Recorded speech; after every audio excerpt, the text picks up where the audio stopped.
जय गोमाता, नर्मदे हर हर महादेव। मी कर्मयोगी भोलापुरी महाराज, महाराष्ट्राचा अध्यक्ष, गाव तिथे गोशाळा व गो हत्यामुक्त भारत हे अभियान आम्ही चालवत आहोत। पण नदी किनारी झालेले अतिक्रम महाराष्ट्र सरकारने त्वरित हटवावे, तसेच गायरान जमिनीवर झालेले अतिक्रम हे महाराष्ट्र सरकारने त्वरित हटवावे।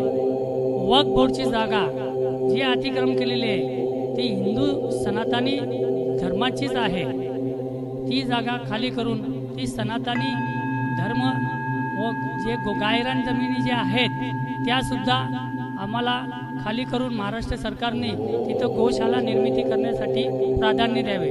तसेच महाराष्ट्रातील गड किल्ले आहेत, ते गड किल्ले आज त्याच्यावर मोठ्या प्रमाणात अतिक्रम आहे इतर समाजांचा व इतर लोकल गावगुंड्यांचा।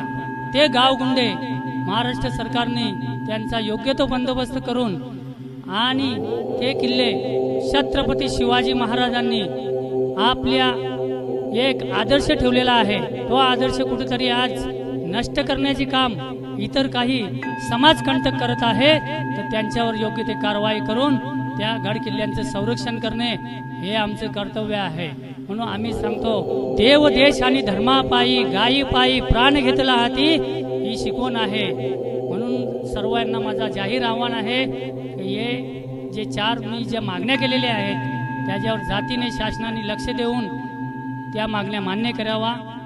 जय महाराष्ट्र, जय गौमाता, नर्मदे हर हर महादेव।